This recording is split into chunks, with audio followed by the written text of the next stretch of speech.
Thank you for inviting me here. It really is a great honor. Mike Howe, thank you for allowing me to come.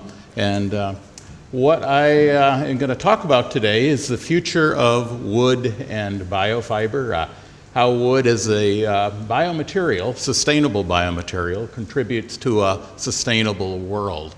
And actually the title is somewhat misleading in that I'll talk about a lot of things.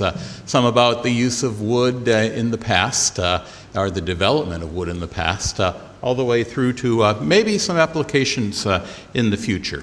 And I focused more on a global view than an African view because I'm not an expert from Africa. Some of you are, and so I hope to be educated as we go through the rest of the meetings.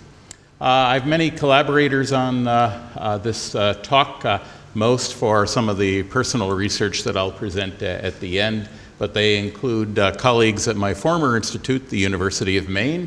They also include colleagues from Georg August University in Göttingen, Germany, and also colleagues at Virginia Tech. And the images that you see up here really represent some of the images that you'll see at the end of the talk related to wood anatomy and bordered pits in softwoods, but also on new ways to make composites, or maybe some new ways to think about wood and wood fiber and how we use it. So the focus of this talk is why is wood such an interesting material? How did it first form? I also wanted to cover some of the unique ways that we use wood and also use it to do things like sequester carbon and reduce our reliance on petroleum-based products. We can do more with wood than we are doing now. We want to look at some of the lignocellulose chemistries and the nanostructure of wood and determine how we can make new products using or better understanding some of these properties. And we're still learning things about wood, of course, and I'll review that with some of the summaries of my personal current research on this bordered pit ultrastructure and how wood was used to create the legendary Damascus steel. Now, for some of you that know me, you know I'm in the Department of Sustainable Biomaterials at Virginia Tech. That used to be, up till a year ago, the Wood Science and Forest Products Department. Under my directorship of the program, we changed the name. And we changed it for a reason, and that is because our student numbers were dropping. And we couldn't find students that were interested in wood, or not ones that wanted to make a career of it to study. So we changed the name to Sustainable Biomaterials, and we've gone from 25 students up to 85 students. We still teach about wood science, and that is the majority of what we teach, wood science and forest products, but we have a different name which gets them in the door. So another thing that I talk about frequently is changes in educational curricula in the United States in wood science and forest products programs. And I'll be happy to talk with people about that. I've given SWST, Society of Wood Science and Technology, talks on that in the past. And I'll also be happy to talk about this, but I'm not going to talk about it today. This is a paper from Science from a year ago on fungal degradation of wood. And this is an area that I have lots of collaborators around the world in, and would like more, so even some perhaps from Africa. So if you have any interest in this area, feel free to come and talk with me about it. All right, so I wanted to talk a little bit about the history, so to speak, of wood. Where does it come from, or what does it do? Well, there is a clear relationship between climate change, greenhouse gas production, and the use and biodegradation of wood materials. It's important that we utilize this material over here, but use it in the context of the global environment, because what we need to avoid is this sort of a situation where we are taking wood and essentially put it in the dump just to have it evaporate into CO2. It does no use and it doesn't sequester carbon. So we can perhaps find better ways to work with wood. If we look at geological time, when did woody plants begin to form? Well, about 400 million years ago, and plants at that time figured it out, and they'd been producing cellulose for many millions of years, but at that time they began to figure out how to make lignin. And once cellulose and lignin combined, that is when we started to make wood, and that allowed trees to develop, to make the wood and grow much taller. Okay? Interestingly, though, with the large amounts of biomass that could be produced when you combined cellulose and lignin, that pulled a lot of carbon out of the air, and that drove down carbon dioxide levels in the environment. And people have been trying to understand why that happened for many years. And there's an excellent paper in the journal Science that came out principally by a couple of colleagues, David Hibbett and Dan Eastman, also colleagues on that previous paper in Science. And they just figured out that it took fungi over 100 million years to figure out how to decay lignin. So this is why wood did not decay for about 200 million years.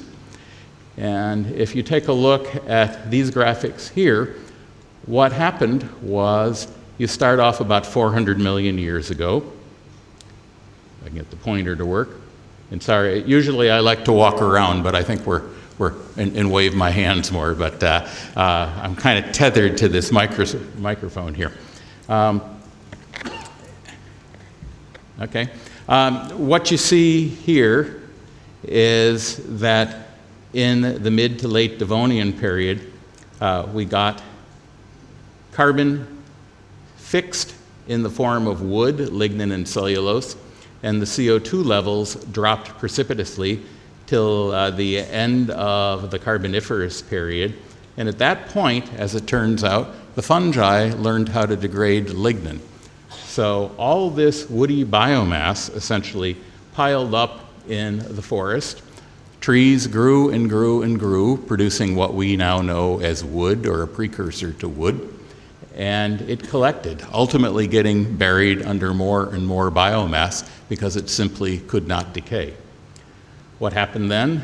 Well, a lot of it turned into coal, and once buried, it does slowly carbonize and forms deep seams of that coal. And that coal stayed buried, inert, for about 300 million years until the Industrial Revolution hit, and we started digging it up and burning more and more of it. And that released CO2 in the atmosphere in ways that the fungi never were able to do. So we lost our balance. And I'm sure you have seen graphics like this before. These have been borrowed from other groups, but we now have the greenhouse effect, and as CO2 levels rise, and bear in mind, they're only 1/10 what they were back in the Carboniferous period, okay? Or 400 million years ago, rather. But they are increasing slightly, and that is enough to upset the balance in global temperatures that we are seeing now. So we need to do something about this. How can we help? Well, one way is to use more wood and use it in sustainable and creative ways so that we can sequester more carbon. And if we do carvings and use wood like we are doing today outside of this lecture hall, that is one excellent way to do that. Wood has been used for centuries to create objects of warmth and beauty, and it's important that we continue these traditional uses, because if we do create objects of warmth and beauty, these will be carried on from generation to generation. And essentially that is one way to sequester carbon. And my work here doesn't compare to some of the other pieces, but I figured I would throw it in so you don't think that I'm just a biochemist or a wood composites guy and can make a few things as well. All right, humans have also gone beyond the ability to make useful materials from furniture, and can also make things that are considerably larger out of wood. And we have done this for centuries, and we've learned how to make wood strong and durable.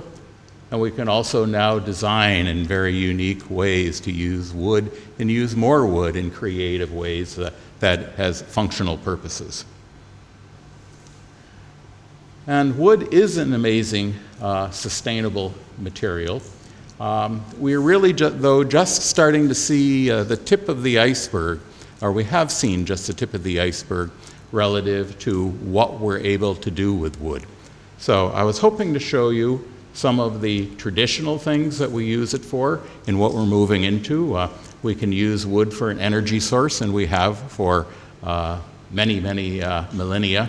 We're now using it in different ways, pelletizing it, even taking wood and turning it into a fuel that is liquid in nature so that we can use it as a transportation fuel. We already use wood in many different varieties, not just alone, but in advanced hybrid composites.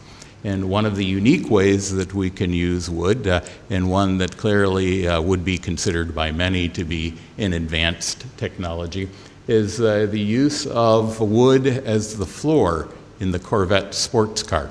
It's also used in some jet aircraft because it has very unique properties. The Corvette sports car has had a wooden floor, or a wood composite floor, for about 14 years now. And they went with the wooden floor because they had tried many other materials, steel, fiberglass alone, carbon. None of them worked as far as the noise level in the coupe. It was always a very noisy car. So they went to a wood floor, and it turned the coupe into a quiet, vibration-free machine. So wood has amazing uses that we are already seeing, but there are also many near-term future uses that we can consider. Green chemistries, nanomaterials from cellulose and lignin, and unique materials from carbon that we can make from wood. We have used it now for things like producing bioplastics to flexible carbon nanostructures, and for oral drug delivery systems. These are not systems that are in place yet, but they are coming. As it turns out, cellulose is a very good material for making drugs, such as those that you have maybe in your medicine cabinet at home, more soluble in the body. The biofeedstocks to replace petroleum-derived polymers in plastics is an area that's coming. You can take wood, you can extract the lignin from it, which is a common process, a standard soil bacteria, which can convert lignin through bioprocessing and turn it into a variety of different bioplastics, including some that stretch just like spandex. So if we can do that with wood rather than petroleum-based products, that would be so much better for sustainability. This is some chemistry here. We don't need to go through the chemistry, but I thought I would put it up. It's some excellent work by colleagues in Japan, Otsuka and Nakamura-san from the FFPRI in Japan. In this molecule here, they call it PDC. It's a perone with 2 dicarboxylic acids, is very functional and can be used to make polyamides, polyurethanes, and polyesters. And polyesters is really something that many companies are looking for now. And if we can make a polyester from wood, that would be a fantastic thing. This is something that they have done in the Japanese lab, just as far as making a glue, an adhesive, out of this PDC from the lignin. And it's quite a strong and impressive glue. We are working with natural nanomaterials to make a variety of materials, or products rather. And on the right, you can see cellulose triacetate films. This product is already in commercial production, and it allows the television screens, LCD screens on computers, and that sort of thing, to be seen much more clearly than LCD screens that were produced even 5 or 6 years ago. Cellulose nanocrystals In North America, there are now 3 factories, if you will, that are set up to produce cellulose nanocrystals. So this is technology that is here. One of those production facilities is in Canada, 2 are in the United States. And the next generation of ballistic transparent windshields, for example, may come from the use of cellulose nanocrystals. The National Science Foundation predicts that these cellulose nanocrystals will be a $600 billion industry by the year 2020. So not too far in the future, and we are already producing these on a commercial basis right now from wood. These are woody materials. What else can we do with nanomaterials? These are wet spun, and what is called electrospun cellulose materials. Essentially, we've taken wood pulp and turned it into a nanomaterial. We can use these for medical applications. This is electrospun cellulose fiber, and it has been coated by a chemical called hydroxyapatite, which is commonly used in some medical fields. In this particular case, the electrospun cellulose has been turned into a scaffold. That scaffold can be inserted as a bone graft, essentially a template for growing bone cells or osteoblasts. And that is being done now in mice. The cellulose material is wonderfully compatible, and it also is reabsorbed into the body after 3 or 4 years. So the technology that we currently use, if you break a bone, is to take a titanium plate and screw it in place. Well, in the future, we hope that you can use cellulose from trees and turn it into a scaffold, which you will just have to insert once, but not have to go in for a second surgery to take that titanium plate out. Instead, it will dissolve like the cellulose coated with hydroxyapatite will. Now, we're also using wood. This is carbonized cellulose here, wet spun carbon nanocellulose fibers. You can do that quite easily. The technology is quite simple, really. You simply dissolve up the cellulosic material and extrude it out through a needle, a syringe, into an acetone bath, and you come up with cellulose that is spun, and you can carbonize that, and then you can weave that carbon into a variety of different types of electromotive force shields, internally heated fabrics, static resistant fabrics, that sort of thing for the future. Some of my work is shown here. We can take woody materials and we can carbonize those in certain ways, and as it turns out, carbons from wood are excellent for energy storage because they have very high surface area depending on how you heat those materials. So if you can heat them in a certain way, you can produce a carbon with lots and lots of surface area. So we have taken wood down, too complex. We've taken wood down here in the lower right corner, and we have put it in a supercapacitor blank, essentially a mold, and we've just taken wood fiber and put it into that mold, and then we have carbonized that. That's what the other 2 images are. And the people that make the supercapacitors have said that the properties are better than anything that they see from a rare earth material. Okay, can we learn even more about wood through research? Well, we believe so. It should certainly be possible because, as I said before, we're really just seeing the tip of the iceberg right now in how we use wood. There are lots of other amazing ways that we can, or things that we can do with wood. And combining wood with other materials will lead to new advances. So if we look not just as wood as an isolated material, but how we combine it with other advanced materials, I think will be a critical issue. So I'm going to show a couple of examples from my research group. This first one is not on how to combine, but just really on the basic anatomy of wood, particularly softwoods. And this was done with particularly Danila Mascek from Germany. And Danila was a student that was with me. Sorry, I'm not used to this pointer here. I'd rather go up and just point to it on the screen, but you have two of them, and I can't stretch that far. So, okay. So this is Danila and her work. The 4-pi microscope, I won't go into the details of it, but when we started this work about 4 years ago, there were only 3 of them in the world.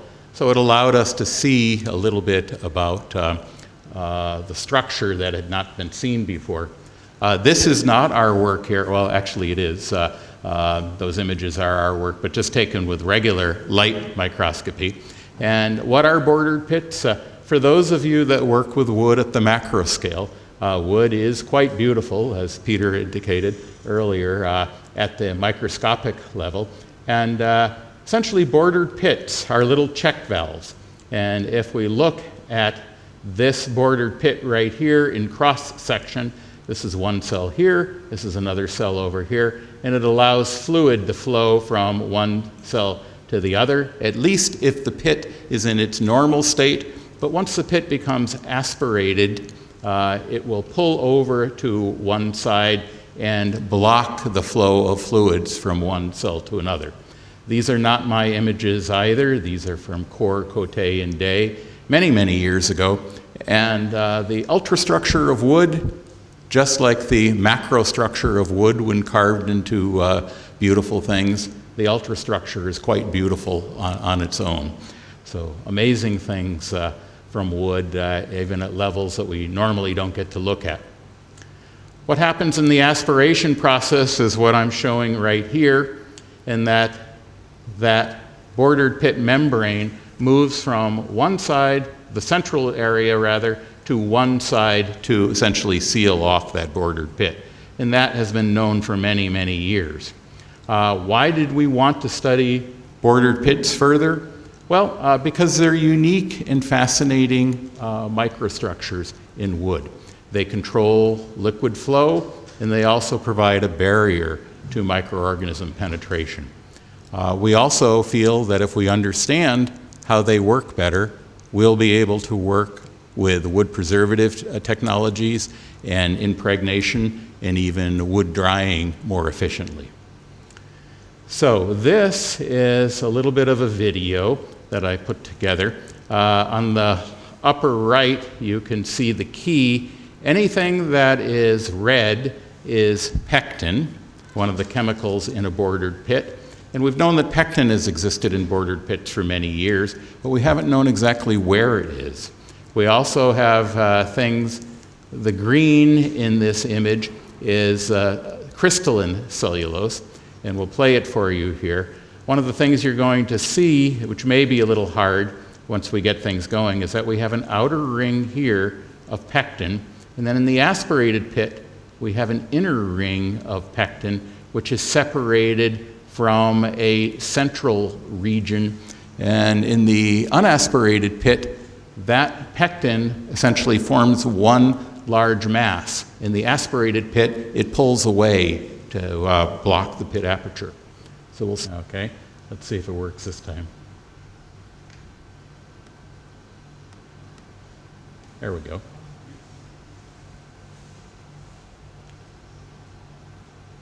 So you can see the outer ring, which tends to function, this outer red ring, tends to function as a bit of a shock absorber for the more crystalline strands of the margo. And what I'm not showing you here is how that central region of the torus, the pectin pulls away from the outer part of the torus and collects in the pit aperture. But that is what this is showing.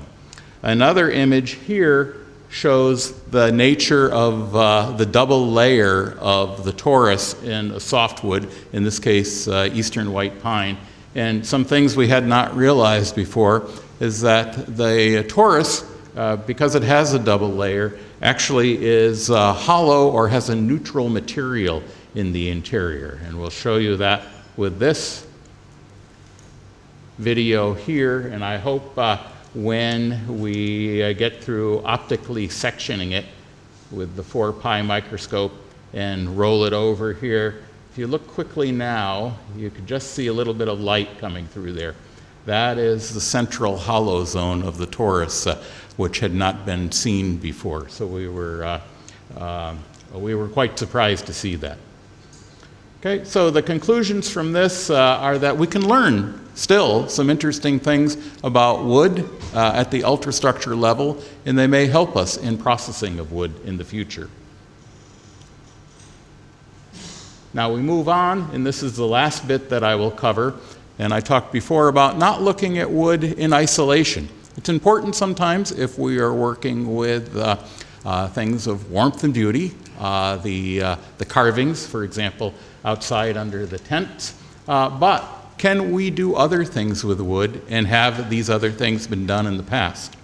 Well, in fact, we know that wood was used to make one of the most amazing steels that have ever been produced. But the secret for making that steel was lost about 300 years ago. In the Middle Ages, Damascus steel swords were very famous. These were used by the Islamic peoples, and there are stories from the Europeans who were fighting battles with the Islamic peoples at that time of how sharp these swords were, how ductile the blades was. You could bend them almost double and they would still spring back with no permanent deflection. The blades were extremely sharp and very strong. Stories about cleaving through a European helmet made out of bronze and then being able to take a silk handkerchief and floating it over the edge of the blade, and it would just separate the handkerchief. So amazing properties of this, but no one has really known why it formed. Now, concurrently, we were interested in wood in my group, and we had heard sporadic reports of carbon nanotubes being formed in campfires and in places where lightning strikes had occurred. So that resulted in charring of wood and the production of carbon nanotubes. We decided we would look at carbonized wood and carbonizing it in a specific cyclic manner using specific temperatures. And indeed, when you used specific temperatures and not cellulose and not using lignin, but using the combined cellulose lignin in the specific way that wood puts it together in the wood cell wall, we were able to get carbon nanotubes produced. Why are we interested in these? Because the tensile strength properties, for example, are about 30 times stronger than steel. If you can make something out of wood that is 30 times stronger than steel, then you really have something. So this is how wood, or the cellulose structure, is put together in wood. This is an image from Jeff Daniel, my colleague from Sweden, and essentially the lignin has been removed here by a white rot fungus. What happens if those cellulose microfibrils in an intact cell wall were pre-carbonized and turned into carbon nanotubes through what we call select ablation? Well, I've got an image right here of what happens and how we do that. We carbonize the wood. What happens is lignin surrounds cellulose. The cellulose microfibril, once the carbonization process occurs, turns into carbon vapor. That carbon vapor is trapped within the lignin, so it has no place to go. And so it reforms into a carbon nanotube. And that carbon nanotube then can be used for a variety of purposes. And one of the purposes, particularly because they come out in an aligned form, just as you would see the cellulose nanostructure of wood in an aligned form, we may be able to take these and use these in certain types of composites. And just to orient you, alignment and dispersal of carbon nanotubes is something that no one has been able to do very well in any type of material. So it's kind of a holy grail, if you will, for what material scientists are trying to figure it out. Well, wood already does that already. So if we can use the properties of wood to align and disperse these, and take them and take wood and put it into steel. We're not interested in making swords, but lots of people are interested in making lighter weight vehicles, that are interested in making turbine steel for nuclear reactors, engine parts that are stronger and more durable, for example. Then we have a unique way to make this using wood. And we shouldn't think of it as steel. We should think about it as a steel-wood biofiber complex. So we haven't done this yet. We've only produced the carbon nanotubes. Getting it into the steel is what we're working on right now. In fact, I hope my students are doing it right now in the lab. Okay, wood is not just a good material, it's an amazing material with lots of good things to come from it yet. We've just seen the tip of the iceberg, and with that, I will finish off, and thank you for your time.